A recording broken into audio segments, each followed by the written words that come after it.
yeah, we don't have an intro today because I decided to vibe to that music, and that doesn't have an intro. And I don't know where the original standalone intro is, so fuck it. Hello. No goats. Oh. Hello and welcome. Well, okay, so I'll explain that in a minute. But yeah, my brain is all over the place, and I'm in a really good mood today. So these are all fucked. Welcome back to Life on the Flipside. I am here, as always, with my co-host, Stephen Cup of Reason. How are you doing today, sir? I'm doing wonderful. How are you?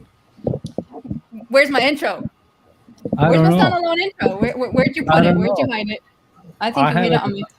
No, but I'll give you a new one. There is a new one.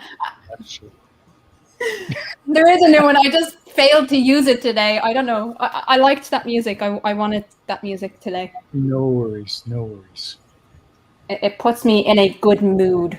But yeah, the other intro, the GOAT intro, is for like random live streams and fucking Kilo Talks and stuff. So no goats today.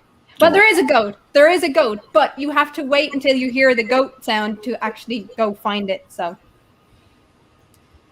okay, take a breath. Take a breath, people. Well, I'm going to go find it anyway. So just bear with us. Crafty's high on a bowl of pasta. Do you know what? All right. So yesterday I made a little bit too much of carbonara, and so I just had the rest this morning, and now I feel like I'm in a food coma already.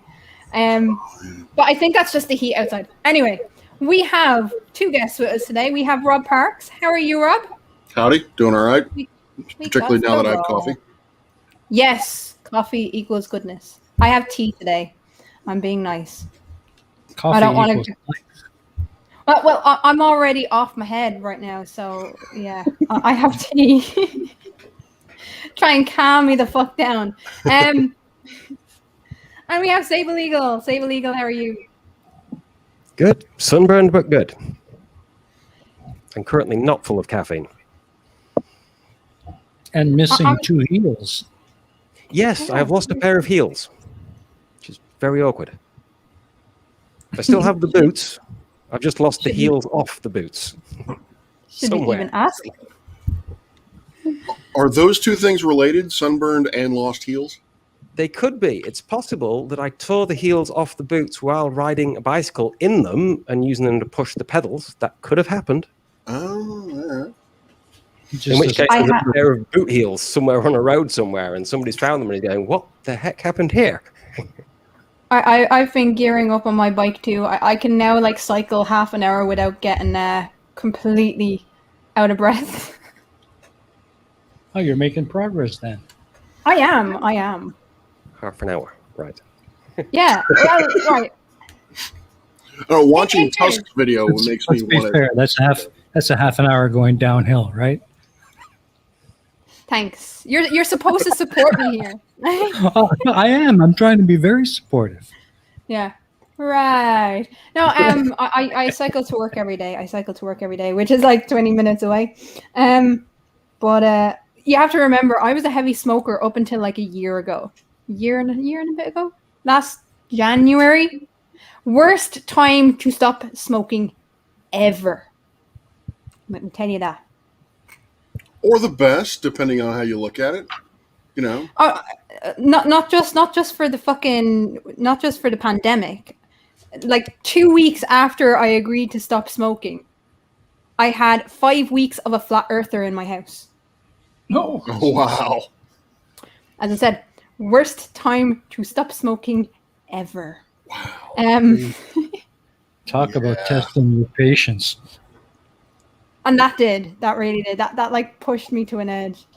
Let me Chris Durham. Chris Durham's amazing. How many minutes is that? I don't think I can read that.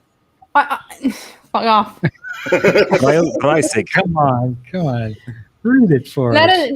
Let us know when you get to 33 minutes. I'll time it for you. Tusk wants me now to start doing fucking videos like he is with the bike. That's not going to happen. It's really not going to happen. Yeah. Crafty Keela found an electric bike. I had an electric bike, and after a month it stopped charging, so I got a real bike. There you go. Not that an electric bike isn't a real bike, but like... A human-powered bike. Yeah, do you know what? Eventually we'll start the show.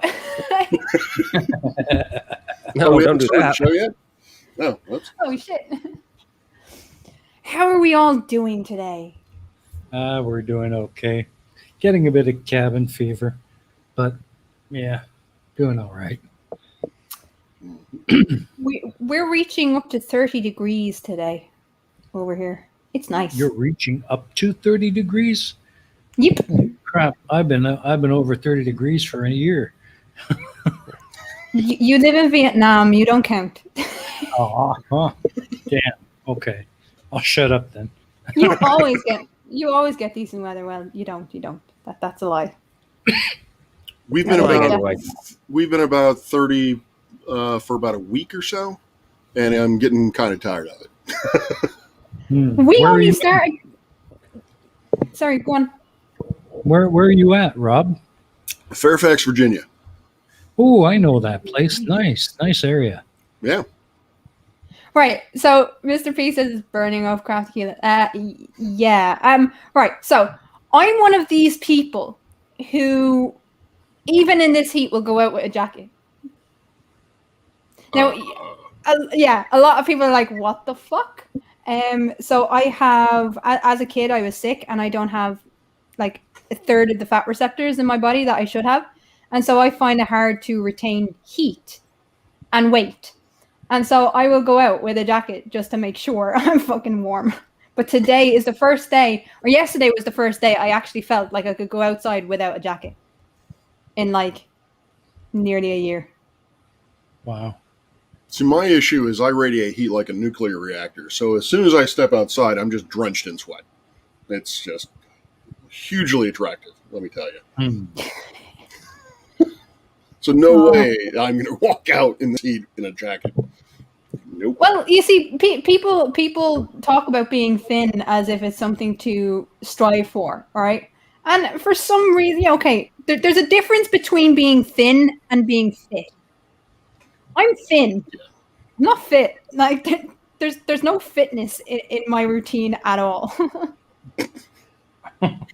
So the problem with that is that when it gets cold, even a lick of breeze, like if I get a cold, that could easily turn into the flu. The flu could easily turn into pneumonia, and I could easily be back in hospital like I was last year. Like last year, I was out in a thunderstorm, and within 3 days, I was in hospital for like nearly a week. So being thin is not. I turn into jelly in the sun. I'm like a lizard. I'm like a lizard. I just like I'll just sit there, and then like I won't get tanned. I won't get burned. I'm just white. Oh, I get burned pretty easily. Eddie seems to think that it should be illegal for it to be, I think, over 25 in Scotland. Well, in Scotland, yeah. In Scotland, they're really not used to the heat. It's rain or it's rain, and that's it. I would think over 25 degrees is more than illegal. In Ireland, it's unnatural. No, well, on the island. See, right, here's the benefit of being in Ireland, right? That because we're such a small island, and we're surrounded by the sea, it could be up to 30, 40 degrees, and it'll still feel like 17 degrees because of the breeze. Because it's a cold breeze coming in off the Atlantic, so it's still absolutely fucking like that breeze will go right through you, you know? So even when it's this hot out, like if I walk outside, yes, there's a warm breeze, but it'll still fucking chill you to the bone. Nice. I think I need to move there. Yes, Rob, you should definitely come over here. Mm-hmm. Steaming has the opposite problem. It can be 35 degrees there, but it feels like 40 because it's 120% humidity at this time of year. Yeah. Pretty much. Yeah, pretty much. We get a regular rainstorm every day. It's the rainy season. The humidity is thick. Interesting. Mr. P says, I will confess something relatable. When I first found non sequitur and subsequent communities, it was while I was recovering from being in a coma. Well, Mr. P, I hope you're doing well and you're back to yourself and feeling better, because that's great. That's scary. Mm-hmm. Imagine waking up from a coma and then realizing that flat earthers exist. Wow. Isn't that all of us? Like, okay, not a literal coma, but like, coma of reason. And then Excuse me? they just slap you out of a coma of reason. Not your type of reason. It's fine. Oh, okay. I was just going to say, you're trying to tell me something? What, that you bring on comas? No, and that's Tony. Yeah. Ah, okay. Okay. All right. I can live with that. Where Hello, is Tusk? Fish. What? Where's Tusk? Yeah, Eddie, where the fuck is Tusk? He's probably gone fishing. He's gone fishing. Get that boy back in here. Because he doesn't love us anymore. He's been on the show enough times now. He doesn't care. He doesn't care. I see Frankie Fish and I see Demon Orb in the chat. Hello. Oh, hello, Demon Orb. And your pal Al says space comma. Space comma. Fucking, I swear to God, the first time I heard cats do that, I just pissed myself laughing. Like, it was so funny. It was probably the funniest thing I've ever heard up to that point. It was comedy gold. Fair play to him. Yeah. I miss his videos. I really do. Yeah, he's quite busy. He's writing textbooks for schools. And he has certain deadlines, and he just can't. He's barely catching the deadlines. So he's quite busy. But we will be and I've been quite busy as well, because I've been just given a department in work. So it's like, yeah, you are the department now. Bye. Well, gee, thanks. Well, that works. It's like, yeah, exactly. The last fucking month I've been working 11-hour shifts 5 days a week, and I'm just sitting there like, I have not got a clue what I'm supposed to be doing. Everything is set up now, so we're good. There you go. Wait. Wait, What? what? Wait, He's what? dead now? He's dead. Who? I can say noodles for lunch. Who killed Tusk? Who killed Tusk? I think my pineapple pizza may have killed Tusk. Oh, Remember that from the 70s? Dallas, who killed JR? This is a more important question than Spock, where's the goat? Who the fuck killed Tusk? Yeah, who killed Tusk? I blame Dave for not giving him a dragon. Hashtag no breathing for Tusk.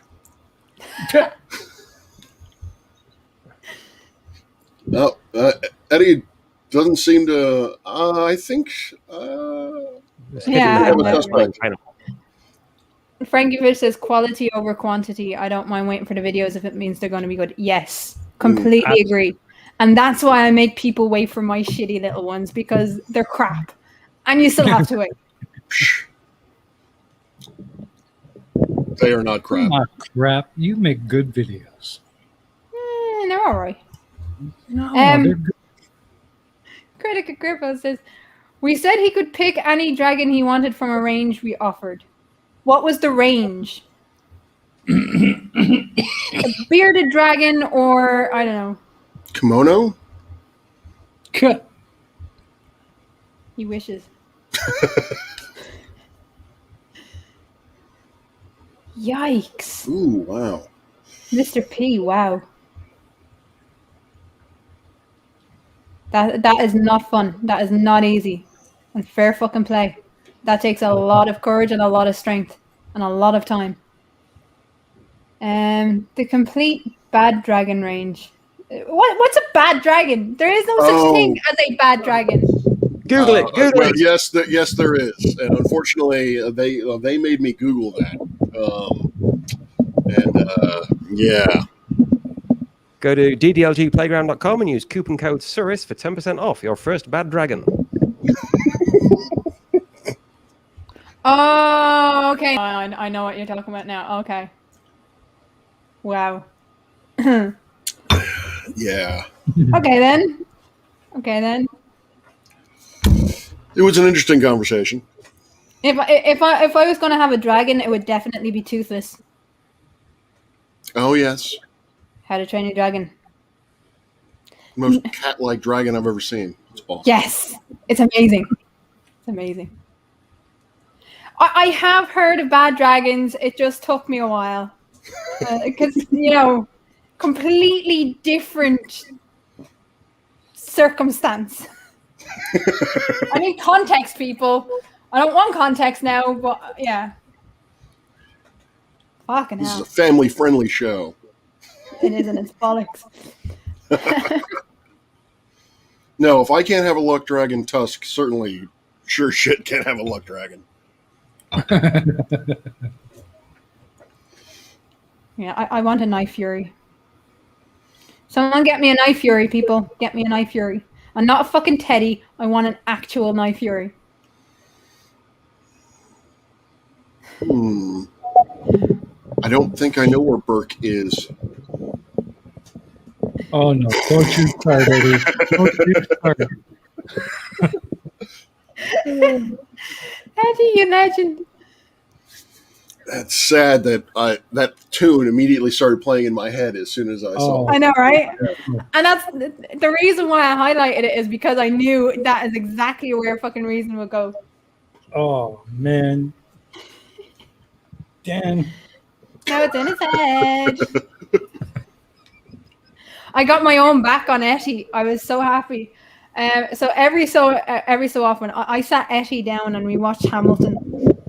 The first time she's ever watched it, and so ever since then she's been like throwing in like little Hamilton references. And she was on a bit of tea and Danish, and I did the same to her, and she was like, "Wait, what?" I confused her so much. It made me happy. Made me very happy. She learned me that Hamilton was not actually born either in the colonies or in England. He was born in the British Virgin Caribbean. Islands. Yeah, Caribbean. St. Nevis. Mm-hmm. But I made her sit down. Well, I didn't make her sit down and watch it. I sat down and watched it with her and encouraged it. And so every so often she'll like throw in a little Hamilton reference, and I'm like, "What the fuck are you talking about?" And then it clicks with me. And then she's sitting there behind the scenes, giggle fitting. I'm like, "You bitch."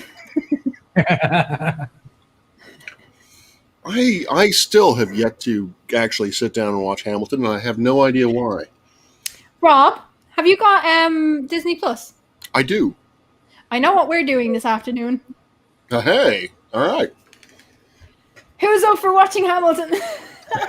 Do you know what? My niece absolutely loves it. My niece absolutely loves it. And Wait a minute. We have critical. What the fuck is Hamilton? Is that a serious question? no, it's not. Okay.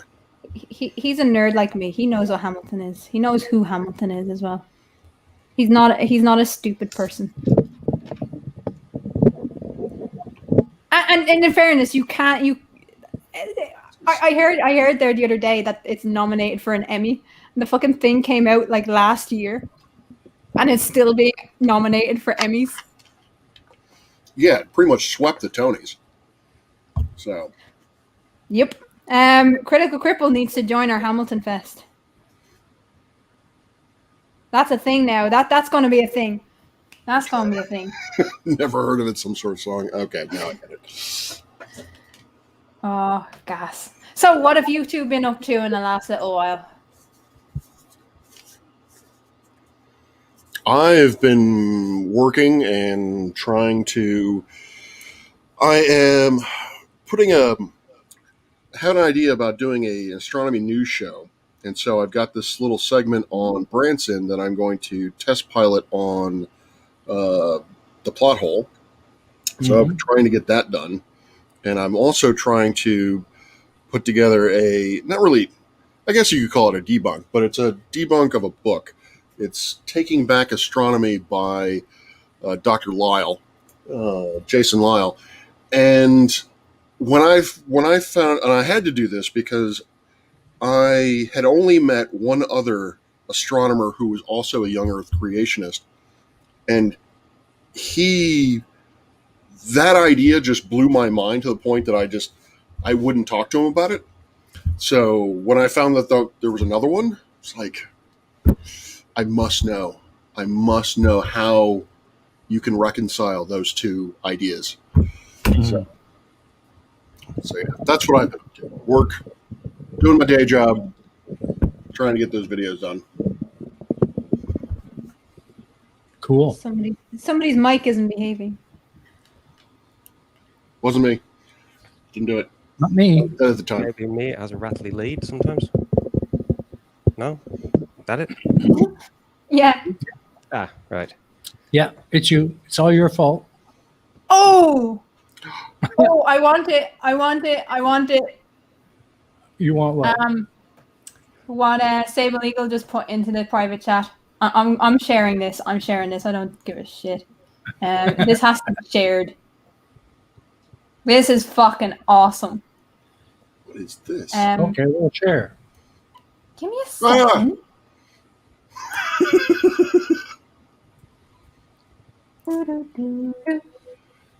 So cute. I know. So want cute. it. This is as close to Toothless as I'm ever going to get. That is brilliant. So cute. What a Eyes are fucking almost great as big as image. mine. Oh. I want it. Anyway, sorry. Yes, I can cute out to that all day. All right, you go away. This is why we get along so well. You guys understand me. Mm-hmm. What's closer is an axolotl. Axolotls are also very cute. Eddie introduced me to what those actually were, because apparently pandas are evil. Pandas aren't evil, they're just stupid. In fairness, if I had to deal with a barbed wire penis, I probably wouldn't mate either. Oh, Jesus. Yeah, we went there. They're not evil. They're not. Oh, I want to have a panda. That way I can go on Eddie's petting zoo show so she can just go off about how evil pandas are. Giant pandas or red pandas or both? I think it's giant pandas. Right. Yeah. I don't think they're evil. To be evil, you have to deliberately go against what is good, which means you have to understand good. And giant pandas barely understand bamboo. Yes. Isn't that the truth? Yeah, she refers to them as giant stoners that sit around and fall out of trees and eat bamboo all day. Yeah, welcome to the madness. You never know what's going to happen on this show, lads. That's part of the fun. I say you joined right on time. Yeah, exactly. Nothing else that I have said is worth shit compared to that little one line. Yeah. Pandas, the stoners of the animal world. See, I thought that was sloths. Yeah, I was going to say, if you've not seen sloths, I know, right? spend a week hanging upside down from a tree branch, spend 3 hours climbing down to the ground just to poo, and 3 hours climbing back up, spend the next week hanging upside down from a tree branch. And have you seen the expressions? Come on. If that's not stoner, I don't know what is. That's like resting stoner face. Every time I see a friggin' sloth, I think of Daniel Pratt. Oh, come on, that's unfair to sloths. Sloths are cute. True. When I lived in Louisiana, there's a small reserve down there that actually had sloths that you could come up and hold. And I kind of felt weird about it because I didn't know whether or not that was ethically a good idea, but they were cute. And yeah, I love me some sloths. I love what's happening in the chat. TTF is like, koalas are the true stoners. And Mr. P is like, koalas are drop bears. Be warned. Wait, what? Look up sloth or pain chocolat. C'est français. Yes. Okay, good. I'm so going to do that later. That's Chocolate is happening. something else. Like I know. pain That's what I was like. chocolate, right? Chocolate? What? You forgot the O. Pan au chocolat. I love them, by the way. Don't koalas have syphilis? Or am I thinking of armadillos? No, it is. It's koalas because there's isn't it a koala? Because there's a no, it's not syphilis. It's chlamydia. Chlamydia. Because there's a chlamydia ward in Australia Zoo for the koalas named after John Oliver. I'd heard about a sewage plant, but I hadn't heard about that. Oh, you have to look that up. That is badass. That is fucking badass. I love me some John Oliver. Yeah. One of my favorite comedians, definitely.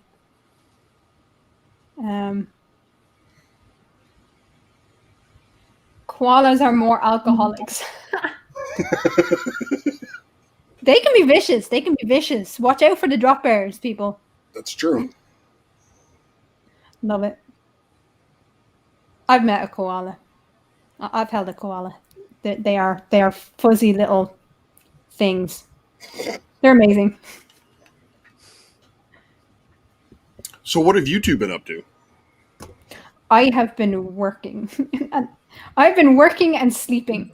And I don't know if that's a good thing or a bad thing, but that's literally all my brain has had time to process.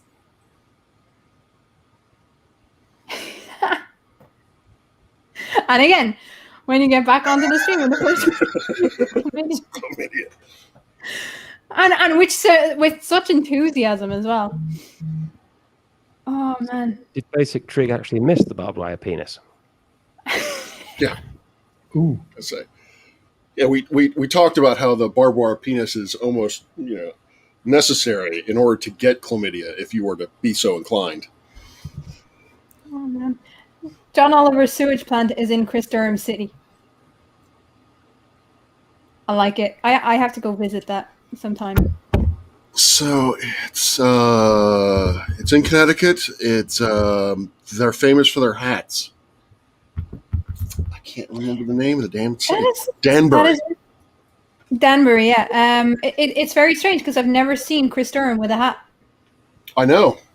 No, not You're doing your at town wrong. Chris, you need to do a stream just about your hats. I want to see a video or a stream just about hats. No music, just hats. Actually, I think he needs to take a small little road trip and play the piano in front of the John Oliver sign. Oh, that'd be funny. But then it's like moving a piano in front of the John Oliver sign. That's true, yeah. Well, he's got to have a keyboard, right? Portable keyboard. Sing what was the song he sang? Fucking Eat Shit Bob. That big fucking song. Oh, the guy who tried to sue him because yeah, the coal merchant. Mm-hmm. Because he had the audacity of actually saying true things about the man. Yeah. He should move in with me and Tusk and just play jazz at him. That would be fun. Do you know what? I would pay to see that. I would. Yeah. I mean, he's not going to get out of the house, but that could be like a revival of Ed TV. People were tuning in all the time. I think that's more than a coincidence there, Chris.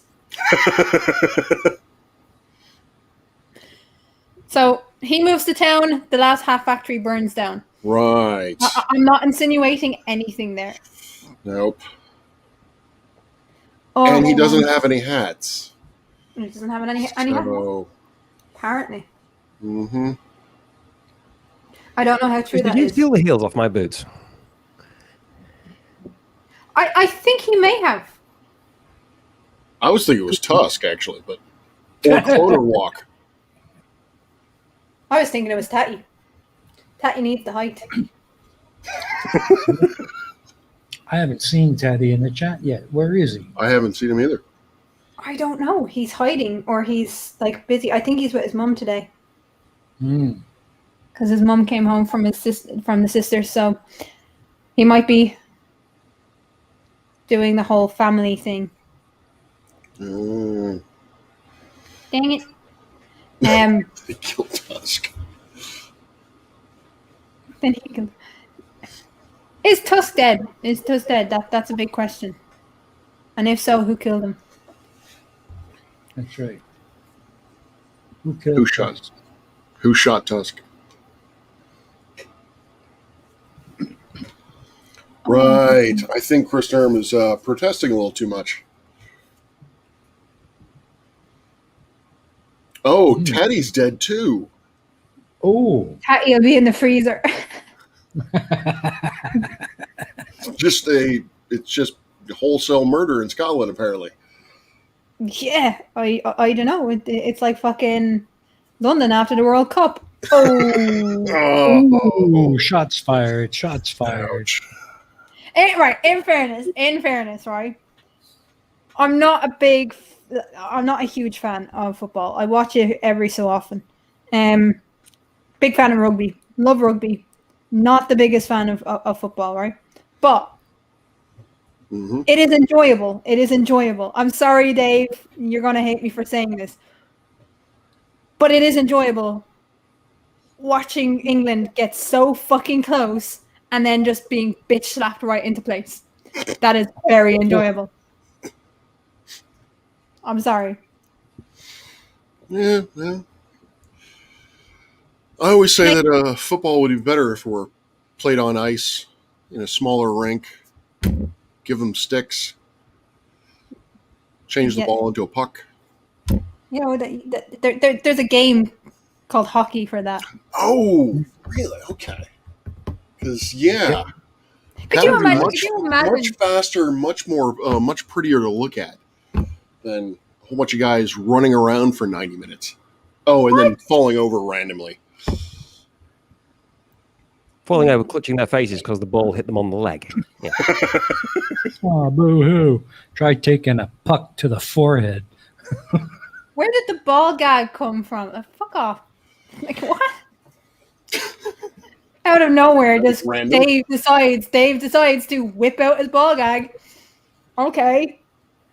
At least he didn't whip out his barbed wire. Or his bad dragon. Oh, fucking hell. Oh, he's our gas. I do like watching rugby, but unfortunately in the States, it's not a very popular sport. And so I don't have a lot of options when it comes to it. It is a popular sport. You've denigrated it and then renamed it called American football. No. Fucked it up. Well, there's something to be argued with that. But I would say that American football and rugby are decidedly different sports at this point. Yes, because rugby is an actual game. Oh, gee. Shots fired again. I'm sorry. He's on fire today. I love me some college football, like professional football. What they do to the athletes, and the concussions and all that kind of good stuff, I can do without. But college football, I grew up on college football, so that hurts a little bit. I can't help it. You never know what's going to be said. Like, it's true. And the whole thing with being Irish, that's the whole, like, we like you when we're willing to slag the fuck out of you. I actually have an Ireland team rugby jersey. Yes. So, oddly enough. As long as you don't have fucking Australia, that's then I'm happy. No. Although the most rugby I've seen outside the States has been the New Blacks, or the All Blacks, rather. So, does New Zealand count? New Zealand are good. New Zealand are good. We like New Zealand. New Zealand is like Ireland is to Britain. Ah, okay. New Zealand is to Australia. So we like New Zealand. Okay. Or Middle Earth, as we like to call it. Yeah. I want to go there. I really want to go there. That would be nice. New Zealand looks beautiful.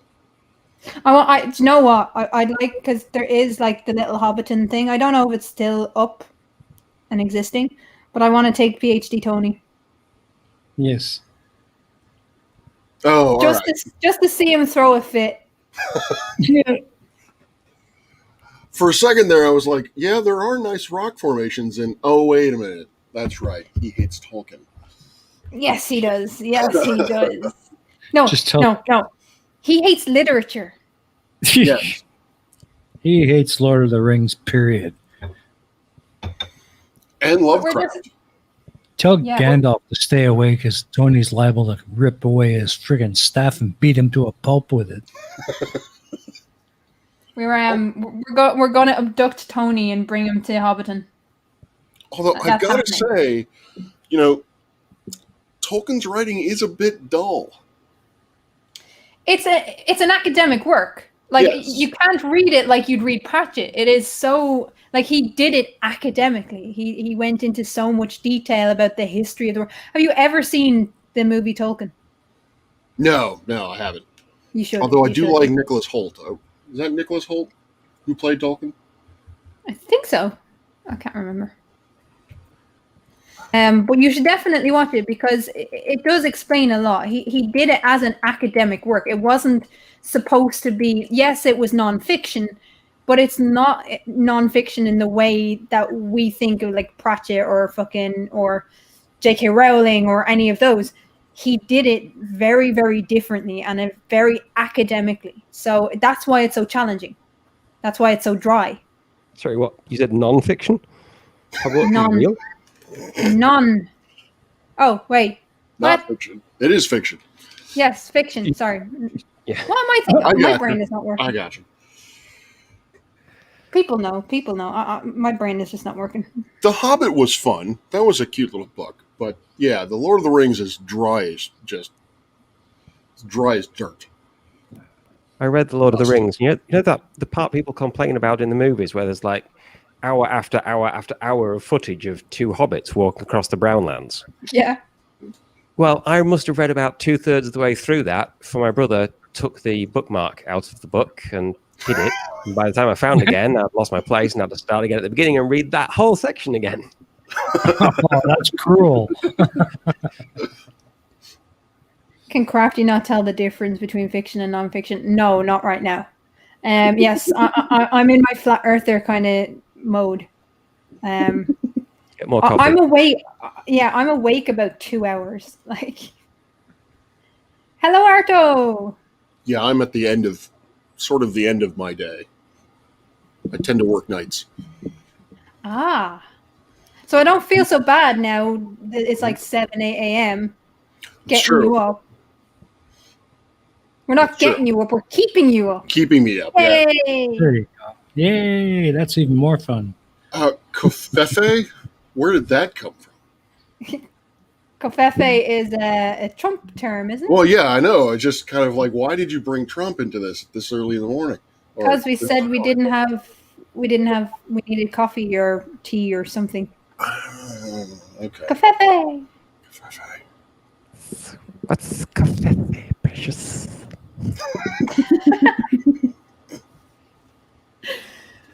Oh man, I tell you, I've been asked by various people over the last year to read stories, to just like do audiobooks. Yeah. Okay. It's a weird thing. It's a weird thing. I've passed it off to we need to write stories for Blue Marble Science to read. Yeah. So if any story writers out there want to write some stories for Blue Marble Science, and I'll get him to record it. He's got that authoritarian southern drawl. It's good strong voice.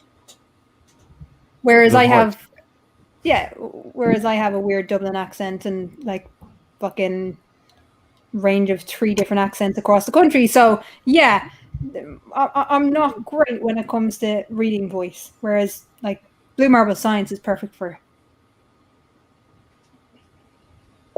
He could do Saruman, the voice.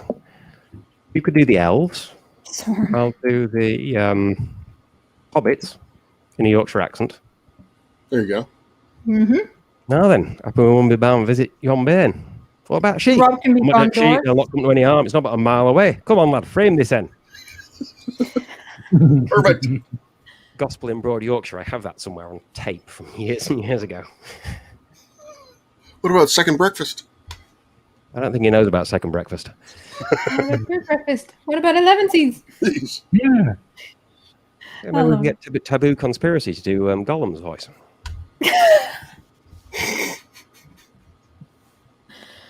Oh man, I don't know. Who is it that's in the Agree to Disagree? Fucking Blackwood, is it? We can get him to do it. Get Arwen for the goblins. Yeah. Oh, he'd be great at the goblins.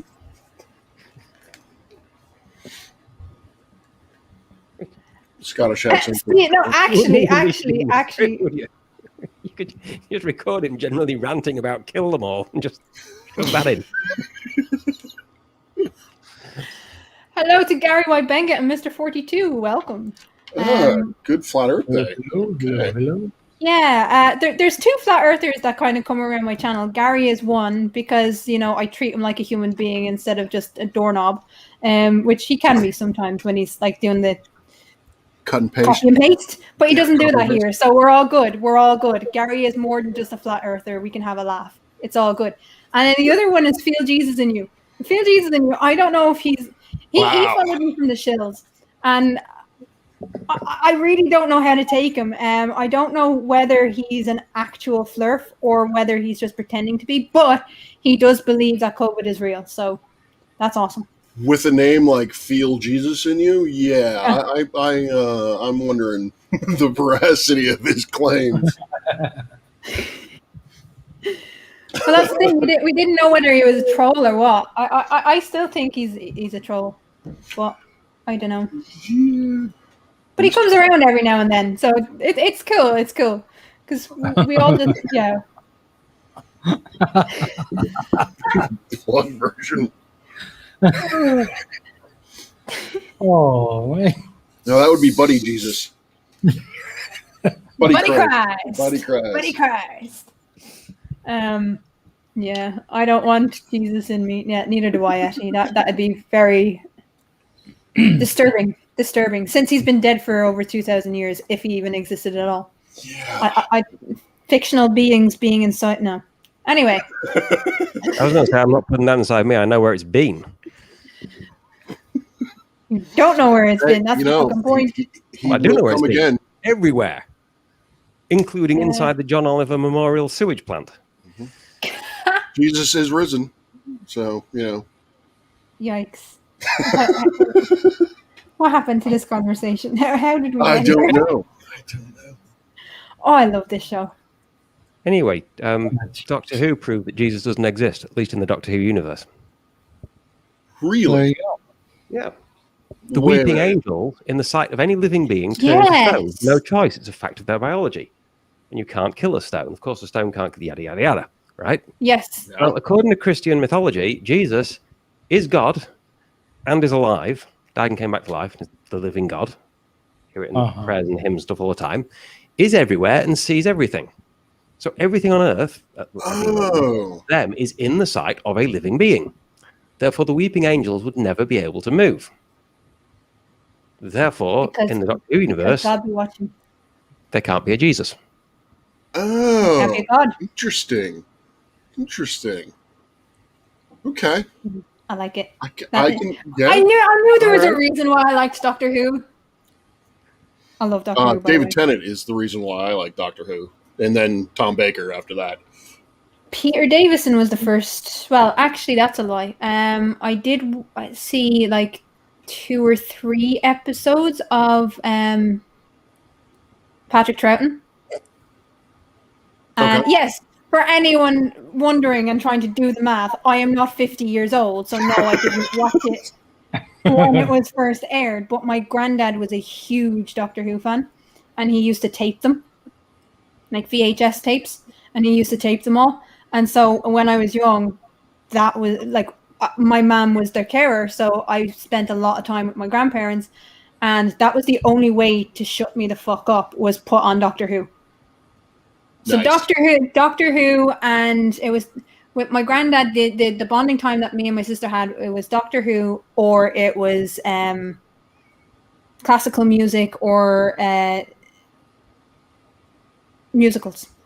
My granddad used to sing professionally. He used to be a tenor, and the musicals was a big thing for him because he used to. He'd say the closest thing that I've heard to my granddad singing is Mario Lanza. He used to. He had a voice like Mario Lanza, and so yeah. So I'll ask you, since you're a fan of musicals, I'm assuming. Yes. I'll ask you this question.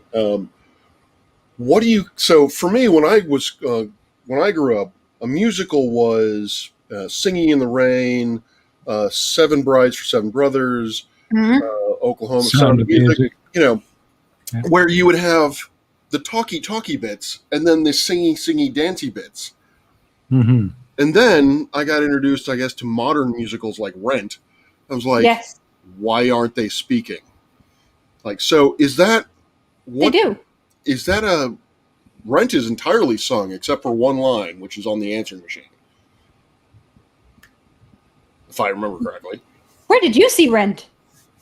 Tampa, Florida. They must have done just the concert version because there's a lot of talking in Rent. Oh, all right, okay. But all right, because the real musicals that I've been seeing have just all been sung. Yeah. So when musicals go on concert, right? So you have the West End over here, and you have the Broadway, obviously, over in the States, and then if it's going beyond like the large picture houses like Broadway and stuff like that, what they will do is they will condense it into a concert version where they just sing the songs. Okay. And they'll act out the songs because it's a way of telling the story. And what's great about some of the modern musicals is that you can tell the story without the backlog. I know a friend of mine saw the concert version of Les Mis and thought that's all there was. And then I brought him to, me, my granddad, and a few others went over for the 25th anniversary, and again it was a concert, and my granddad was like, where's the rest of the musical? Like, because he would have grown up performing in Les Mis. He was one of the people who trained with Colin Wilkinson, who was the original Valjean, and so it's just a really, really strange thing that they have these concert versions of these incredible pieces of work. You're still able to get the story, but you don't get the full story without actually going to see beyond just the concert version. Yeah, because they did basically Andrew Lloyd Webber, who I really can't stand, but I mean, they did what is his name? Wolverine. Hugh Jackman did Les Mis. That was all singing. No, it wasn't. Wasn't it? No. I didn't watch it, but everything I've seen was all singing. I haven't watched it, but it was singing. Like the talky bits, like the points where they're actually having conversations, was still in like verse. So it was still sing song. Like they weren't singing, like just orating as it were, but they were still singing while talking, which was just annoying. Yeah. No, and then you have Cats. Cats is just Cats, though. Yeah, Cats is insane. You can't really judge a musical by Cats. Yeah, I suppose that's true. That being said, I might actually do a Keela Talks because I was talking to Eddie about this, about the reworking of musicals from stage to film. Because there's something that's happening in the production process of the film and the rewriting for the film that they're just not understanding why it was so popular in the cinema, in the theater. There's mistranslation happening from stage to screen. And then the latest one that I've seen is In the Heights. I seen In the Heights when it first came out, when it was off Broadway. I was in it was 2012, I think, and it was I was actually in New York for 3 weeks with a friend. Oh, and nice. we went to see a few off Broadway shows, and In the Heights was one of them. And now it's just come out. I've seen the show a few times just on YouTube, but it's come out on as a movie. And while it's okay, if you only know that version, if you know the original version, they've rewritten the entire fucking story. And I don't like it. It was the same with Les Mis. They rewrote certain, they revised some of the lyrics to show a revolution that wasn't revolutionary. You know, the bit at the end with the women coming out and lining up the boys to the barricade, the whole point of the student uprising in France at the time, the sociologist is coming out now, was the boys of the barricade, the students of the barricade was what prompted the women to take up the struggle. And that is what actually led to the Paris Commune. And you can't, when you rework the lyrics to remove that kind of, okay, we have to go further now, because that's what happened. The students were all murdered. That's a whole generation of children of Paris murdered. And the women were like, these are our sons. And we left them. We can't have this. And then they rose up. And because they rose up, of course, their husbands came with them, like, and their children came with them. You know, so that the whole premise of Les Mis is the lead up to the Paris Commune. It's not the Paris Commune, it's the lead up to it. And what happened was, on the stage, they are, you know, Turning Through the Years is one of those stories that, like, okay, we need to go one step further, leading to the big, like, as Marius is kind of coming to terms with all of his friends being dead, the women are fucking starting the Paris Commune. They're getting organized now. And so to rip that away from the screen version kind of fucking annoyed me. So do you think they did it because of time constraints, or? No, because they dilute. They had to dilute. It works on a stage. It doesn't work on a screen. And you always have to remember, in terms of censorship laws and trying to work out whether it's going to be PG, whether it's going to be 12s, whether it's going to be 18s, they will dilute the message in the music in order to get that lower rating so that more people can see it, which is an understandable thing to do. Okay. But it's still diluting the message, the whole entire fucking thing. So, yeah, screenwriters just don't get it. Fucking Chris Durham knows exactly what I'm talking about. And so, well, what's upsetting about In the Heights is the same person that wrote In the Heights with Lin-Manuel Miranda also wrote the screenplay. Yeah. And so, if you've never seen In the Heights, the whole point of it is this little bodega. It's a small place in New York. Gentrification is coming in, and this woman who's taken on pretty much everyone in the neighborhood as her adopted children, she wins the lotto. And it's the whole situation of her passing. And how do we remember, and who remembers, and who shares the stories of those who are passed? So yes, it is. It's Go to Clock. It is Go to Clock, yes. But I'm thinking of doing an entire thing, because Cats was another one. Cats on the stage is fucking amazing because the spectacle of it in front of your eyes, it's amazing. But when they rewrote it, to give more Hollywood stars more bars to sing. They fucked it up. And so they missed why it was so important. What was the magic that made Cats connect with audiences? And so, yeah, rant over. Lindsay Ellis has still not forgiven them for Cats. Who? And she never shall. Oh, yeah. She does videos reacting to all the crap that comes out of Disney and going, thanks, I hate it, and apparently getting very drunk. It's usually fake drinking. But I think it was Hercules or Beauty and the Beast too. She, because it's done as a series of cuts back and forth, she keeps changing which bottle she's drinking from. And it went from a small glass to a large glass to a glass that holds half a bottle to just drinking straight from the neck of the bottle to sideways over the piano. Another thing. Well, I might do musicals and why they're rewritten for select audiences and stuff, because there are sociological reasons behind it. There are political reasons behind it. So I might do that. But for now.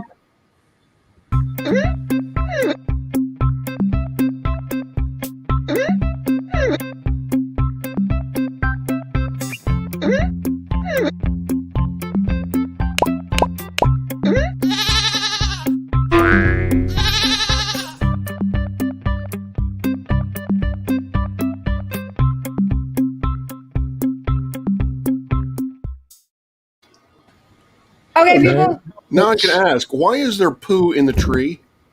That's Crafty's turdy tree. Yes, wow. This is what I have to put up with. That's awesome. This is what I have to put up with, folks. Oh, and thanks to Turtle Moves, I'm now envisioning the musical Cats, but with goats. Yes. I replace goats with everything.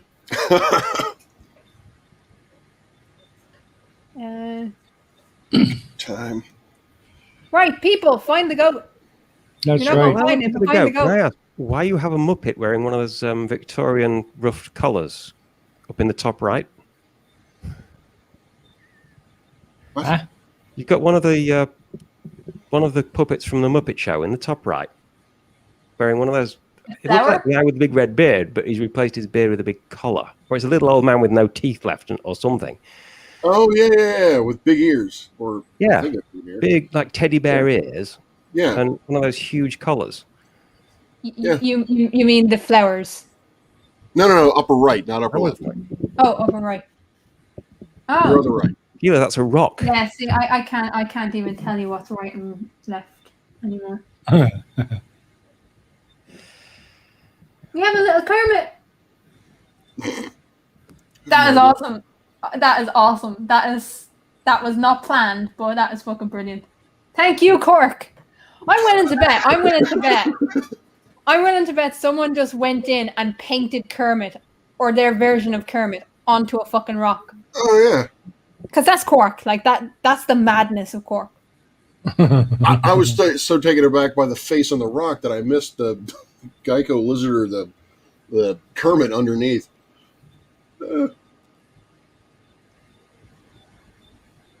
It is very pretty, whatever this is. This is, tell them reason. It's an outdoor version thing in Cork. It's the outside patio of a place called Green's Restaurant in Cork. Whoop whoop. Yeah. West Goat Story. Indeed. Well, it really is a shame that that Tusk wasn't here, because if he had found the goat, apparently Crafty would have given him his channel. But he's not here, so don't tell him. Yeah. Only if he found it this week. That's not an ongoing thing. And since he's not here, he's disqualified. So even if he does come in now, that offer is still not on the table because he wasn't here at the beginning. Yes, Goat Loki, as opposed to Alligator Loki. If anyone's been watching the Loki series, I was waiting until it finally finished for me to actually, sit down and watch the thing. So I don't think Goat Loki is really a spoiler for me, so I'm good. Yeah. I figured that, he's just going to transform into a goat. Sure. All right.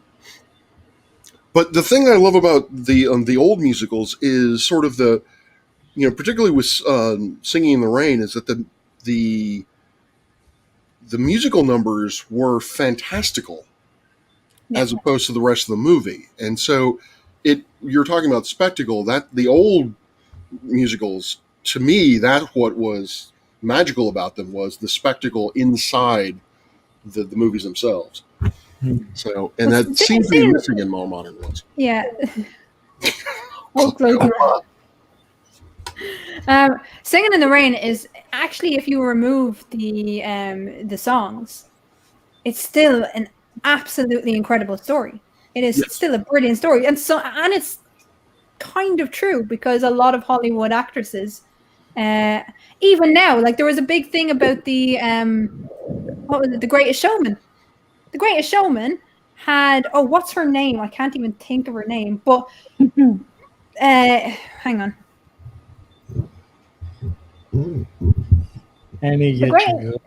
Talking about the singer that he fell in love with? Yeah, what's Lynn? I'm just trying to find the cast. Hang on. Because even today they do it. Rebecca Ferguson.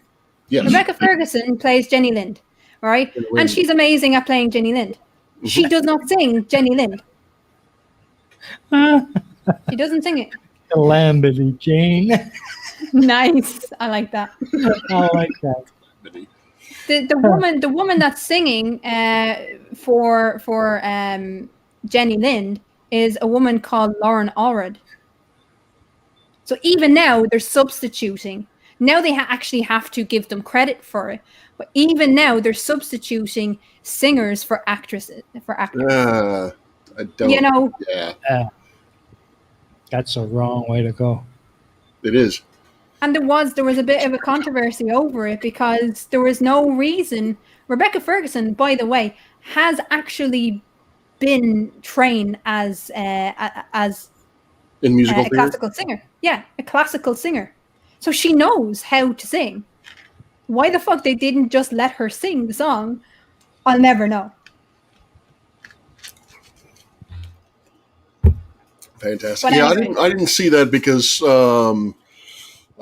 Mr. Barnum is not one of my favorite characters in history. So it's like, I fucking hate the bastard, but it's still a great story. It's complete fiction, but it's still a great story. And the music in it is actually fantastic. The music in it is just incredible.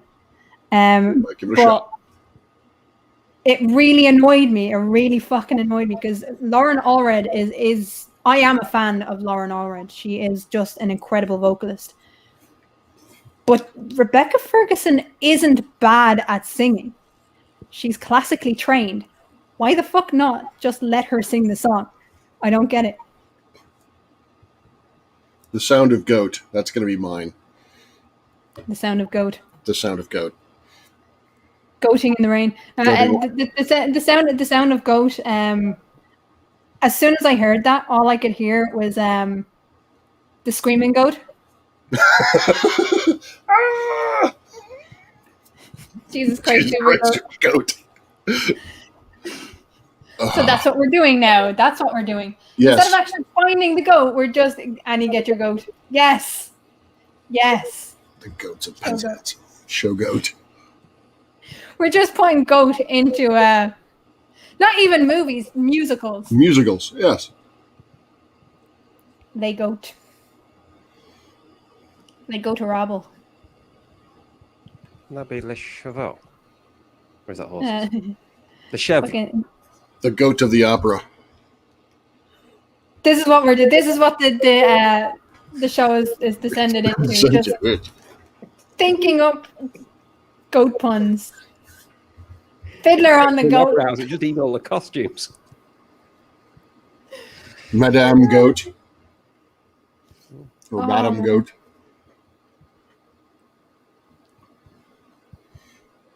The Blues Goats. That is a musical, technically. I guess.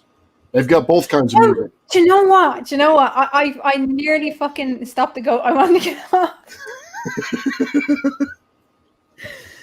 Oh, I completely forgot what I was about to say Goat there. Pacific? Chris, you just like interrupted my train of thought. Fucking hell. Paint your goat. Let's not God. Let's not. That one is painful because, Shakara goat. I like that one. Eastwood is a tremendous actor and even better director, but a singer he is not. Yes. Meson Particle wins. Joseph and the Amazing Technicolor Dream. Goat.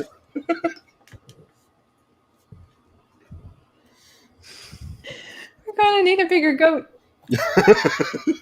Oh, now we're moving into quotes? All right. I find your lack of goat disturbing. A street goat named Desire. That has to happen. 7 goats for 7 goats. 7 goats. Oh. May the goat be with you. Although I'm stuck in Star Wars. I need to move out of that. Oh, please, no, let's not go down that route. Let's To go where no goat has gone before. the love goat. Soon I'll be making another run. You can't handle the goat. Don't rock the goat. Fuck it, people, stop. Where is the goat? A few goat Find men. the goat. Find the goat. Stop. No, this is just gonna be. Man, I mean, we can go without a guest next week if you don't want to find the goat, but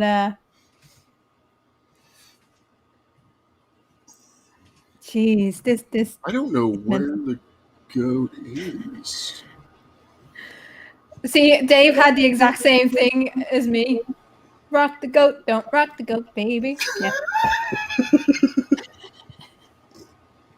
That's worth the price of admission right there. Oh, kill me now.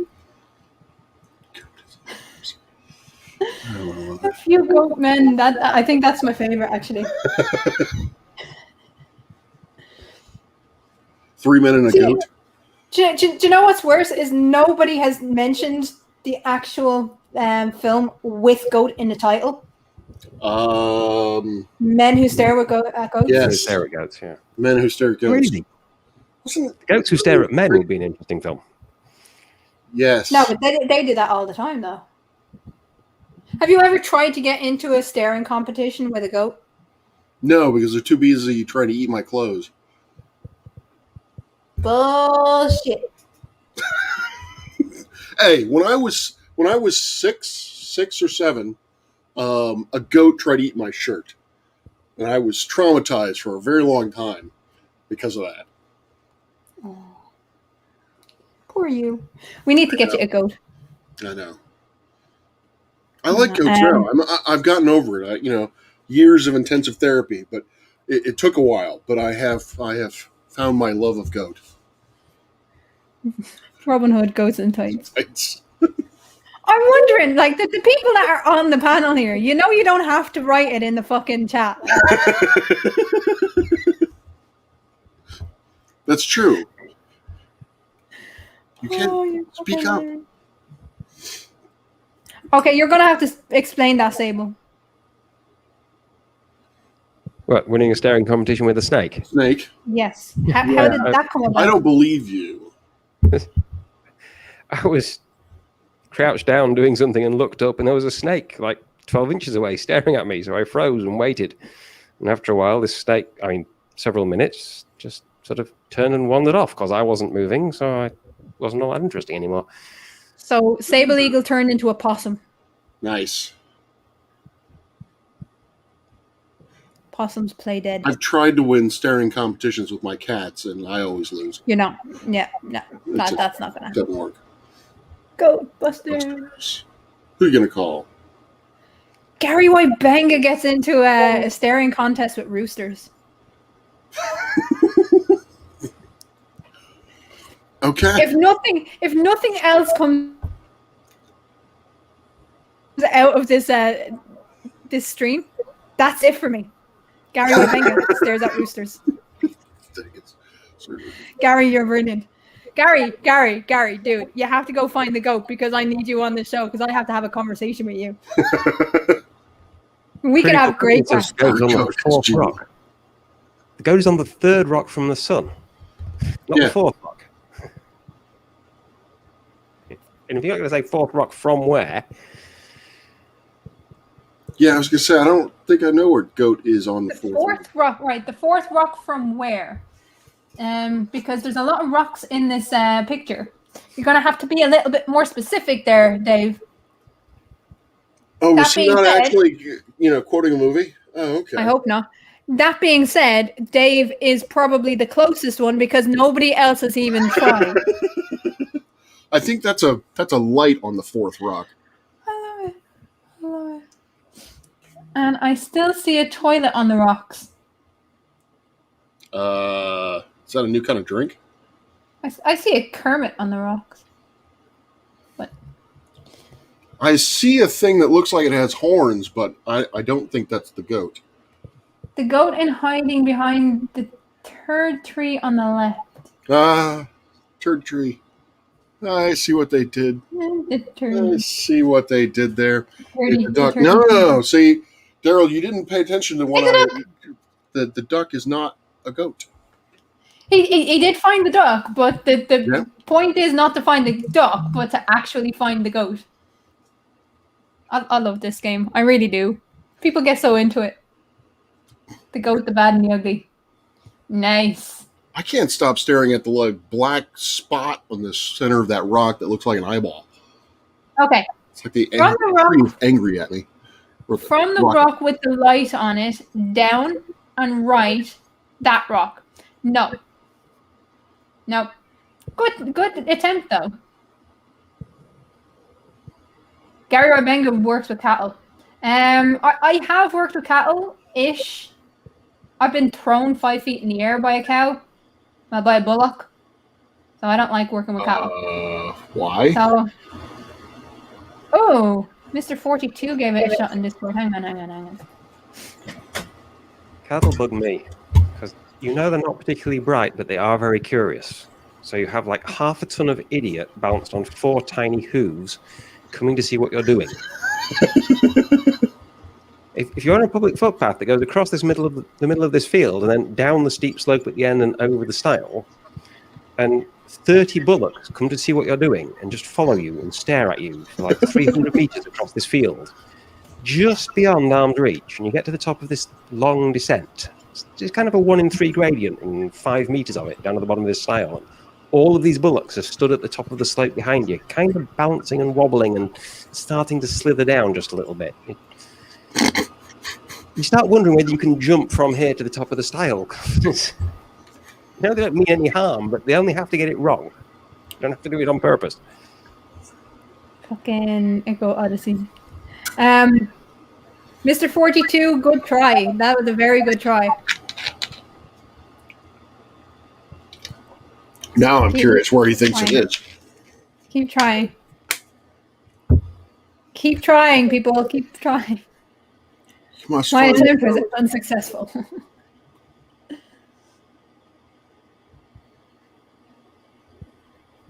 And it's weird because, as I said, once you see it, you can't not see it. Is that it? That can't be it. Just a reminder for the people on the stream, right? You can't come back 2 weeks in a row. So even if you do find the goat, do not tell anyone. All right, well then I'll stop trying to find it. You can still find it, and you can still try to find it because it's funny. Oh yeah. You're gonna fucking kick yourself when it is found. I have an idea where the goat is, but I don't know. It's definitely on the rock, somewhere on a rock, or is it in the pond? He is refusing to accept that he's wrong. On the rock or on a rock? It's apparently on the fourth rock from the sun. Yep. Goat in the shell. Come on, people. We know where the duck is. We all know where the duck is. Now you have to find the goat.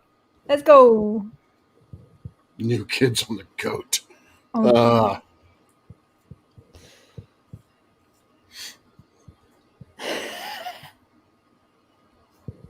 Something made of rock. I refuse to narrow it down any further.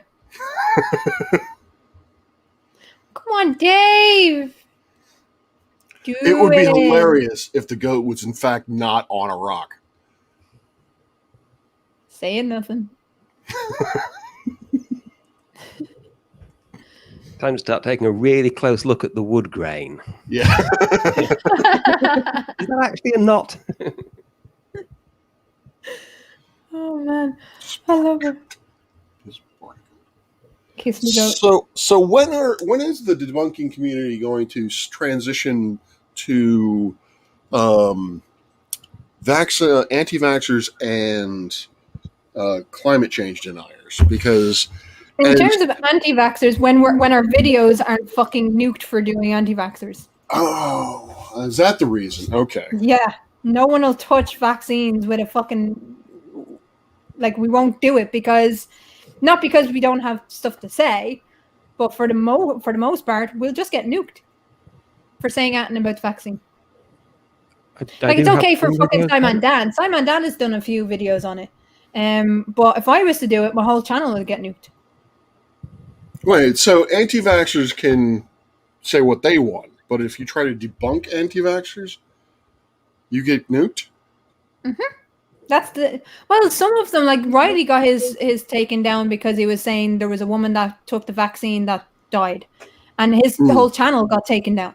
So it's not just us that's being nuked. They're just not taking any fucking chances with the wrong information going out. Okay. So, and now what's happened is they're kind of starting to relax now that we're all coming out of lockdown. Discord, but yeah, that's the main reason. Closer, Mr. 42. You're getting there. I think I see where the goat is. I think I know where it is. I'm going message me on Discord. On Discord. Yeah, hold on. Yeah. Or just in the private chat here. Okay, that one.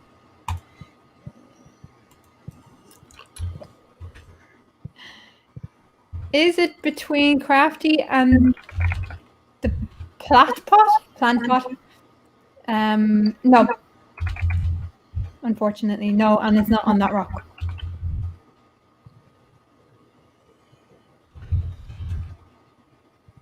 You're getting closer though, Mr. 42.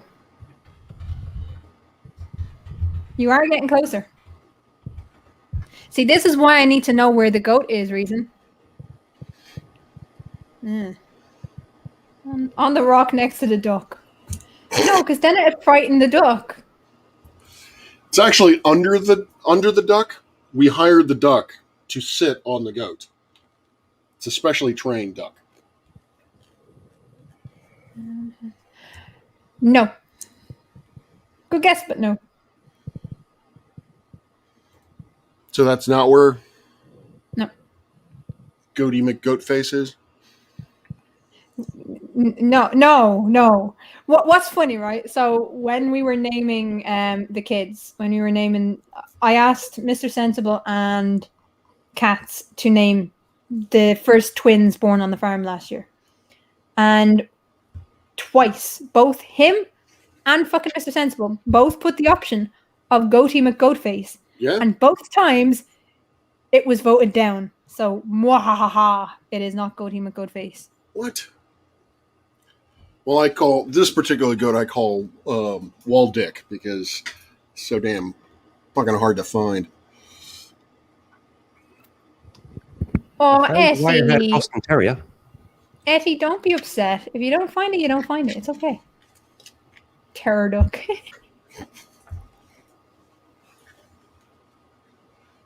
Well, that would be a good. Come on, people. You have 5 minutes left. I know.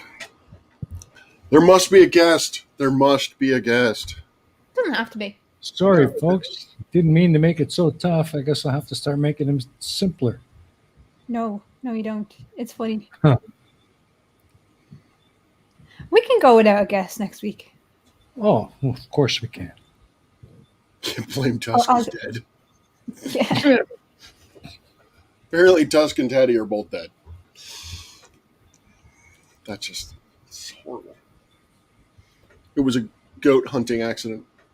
They shot each other. Come on, Mr. 42, I'm waiting. Get another one in.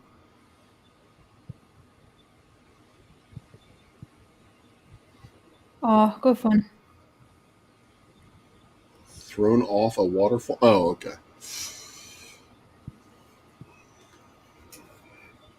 But yeah, I was thinking I might start trying to, well, eventually tackle climate change, maybe. You see, I would, and I might do it, but the problem with it is, like, for me, I'm rooted in sociology, right? So Yeah. climate change is a big part of that because it's going to be, but at the same time as it's a big part of it, it's not. It's removed from sociology. You can't talk about climate change without talking about the politics and this, the history of humans on the earth and how we use nature and how we relate to nature. So I might start doing stuff on more ecological stuff, but tackling climate change, it's not an easy target at all. It's not an easy task to explain. It's very, very complicated and it's very in-depth, and I don't have that in-depth knowledge that some people would have. So if I was to do it, it's more why, and this is what I kind of focus on, is why climate change is so pronounced, why it is so vital for large companies and governments to deny or to refuse to act on climate change. That would be my perspective. That would be from where I would be starting, you know? Yeah. Not sure I'd say they're refusing to act on it. I'd say they're refusing to act to stop it. Some of them are acting on it. Take a look at northern India, where they have built a very big wall with lots of weapons to back it up and everything to stop people moving from Bangladesh into India. Yeah. Then Well, take a not look only that, on flood.firetree.net and see how fast Bangladesh completely disappears when sea level rises. Yeah. Like, not only that, there's even in my own country, we've started opening incinerators, because that's not going to have an effect on climate change, right? So yeah, why we're moving, even though we know that the planet is in absolute crisis, why we're still not willing to act to prevent, and partly it's because politicians don't care. They're not going to be around to actually handle the aftermath of it. So they actually don't care. Their children are, or their grandchildren, I suppose. Yeah, but that's not them. True. I don't know how it is in obviously in Europe or Ireland, but in the States, at least there are some of our elected representatives don't actually believe climate change is real. We have them. But we've also, at the same time, we've banned fracking in Ireland. So, yay! Yeah, we haven't managed to do that here. Yeah. Last chance, guys. You have 1 minute. You have one minute, and then we're wrapping up. So while we're wrapping up, and you have 1 minute to say the goat is alive. Rob, what are you going to be working on in the next little while? Because I've been enjoying your videos. What's your plan? So like I said, I'm going to be test driving that news segment to see how that flies on the plot hole.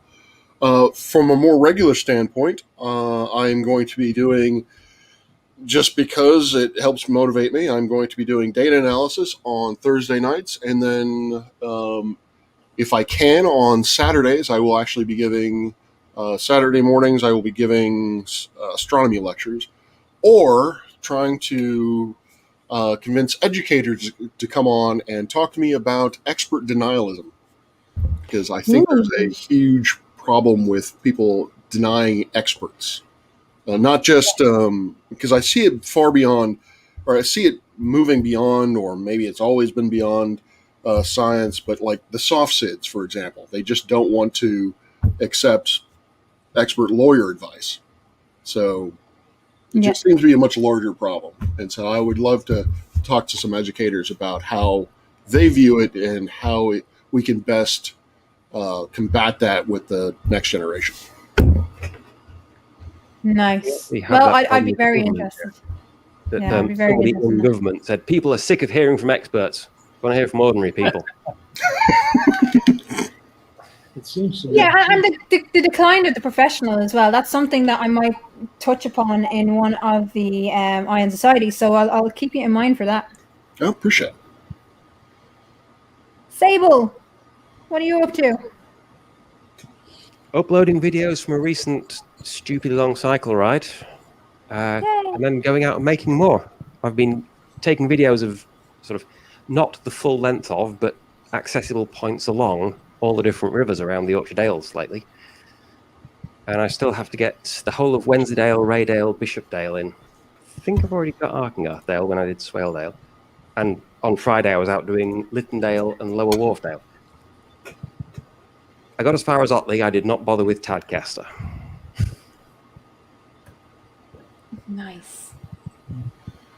Okay, apparently they're putting in their last tries. Yeah, I see it.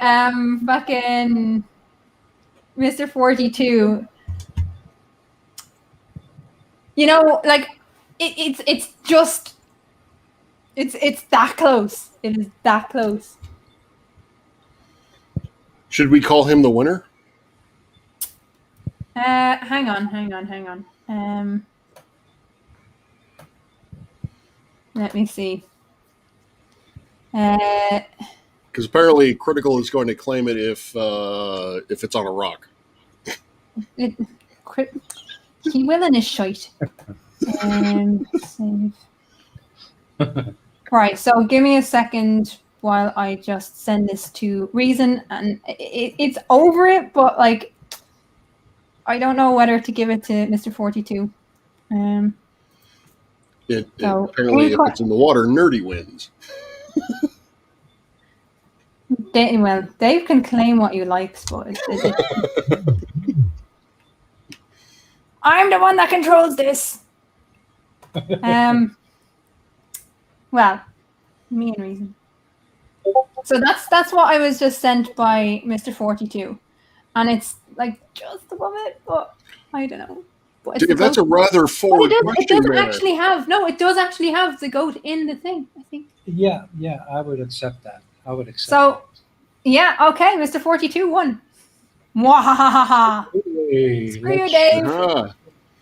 Well, Dave is being rather critical in the chat, or rather forward in the chat. Oh, it was not on a rock. It was in a cave. Well done, Mr. 42. We got a hologram on the show next week. Yeah, that was funny. That was so cool. It was in the cave, Dave. So no, you didn't win. I never would have found that. Very good, very good. See, now I'm like, why didn't I find that? See, once you see it, you can't not see it. Like, how did I miss that? So, Mr. 42, give me just throw us an email or a Discord message just so I have you close to the top, so I can just shoot you the StreamYard key and you can come in next week. Other than that, Reason, what have you got on? Really not much. I'm starting back to work tomorrow, but we're still on lockdown, so I'm work from home. I'm going to try and actually come out with a video for my Steaming Cup of Reason channel. I haven't put one out there in a long time, and don't know what I'm going to do it on, but I've been thinking of doing one on a recent video I saw from Simon Dan, I think it was, where he was going over a Daniel Pratt video, and I have an idea for something I might work on this week. Don't know if I'm going to get through it, but I'm going to try. And of course, this coming Friday, folks, we have the finale of Series 1 of The Pain of Progress, and that will also be the final premiere. Series 2 will start start the week after, but they will be just straight scheduled uploads. So please, for series 2, do comment, like, share, get the word out. It really, really would help me. And either myself or the rest of the POP team will respond to your comments. So yeah, we do appreciate it. And it really helps me to better the work that I do for upcoming stuff. So other than that, that's it. Yeah. How I put about the you? link in the chat. Awesome. Nice. So beyond like working and dying of heat stroke, no, I am working on the the Challenging Conspiracy. That will be out, I hope, by next weekend. That's the aim. I'm going to be working on it today. I'm going to be working on it tomorrow because I have half day. And then Wednesday as well, because I'm off work on Wednesday because I get the jabbity jab. I get my first Pfizer. I'm getting the Pfizer vaccine. I am very fucking excited. So I had a test yesterday. So I'm waiting for the text to say, yeah, you're all clear. So you can go into the jab center. Because you need a clear test in order to get the fucking vaccine. You assholes. That So doesn't make any sense at all. Well, right. So they don't want you going into a vaccination center when you have COVID. Yeah, all right, I guess. So in order for you to go to the vaccination to actually get your vaccination, you have to prove that you don't have COVID.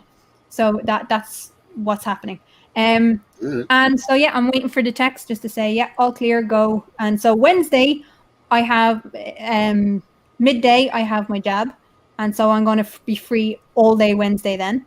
And I'm going to try and get it finished and out on like Friday or Saturday. That's the plan. And I've just kind of finished up. And the reason why it's been delayed is because I've just finished up the Ion Society video for freedom of speech. So that's going to be the first Friday of next month. Yeah. And I'm really excited about that. Words. Yes, thank you to the patrons for voting for and the members and patrons. You're amazing. So thank you for voting for the Challenging Conspiracies. And the day before, this is the deal that I've made with my patrons. The day before the Ion Society, patrons will be able to view the video that's going to be shown on the stream. So you're going to get a sneak peek if you're a patron. Oh, sweet. Awesome. That's the deal. Other than that, people... Good reason to become a patron. Yeah, enjoy the rest of your fucking Sundays. Don't get too burnt. And yeah, that's all I have to say. I'm sleepy now. I'm going to get some coffee and actually go and enjoy the sun. Because we'll have like 3 more days of it and then it dies. Ooh, grab it while you can. We got plenty of it over here. Bye, people. Bye. Bye.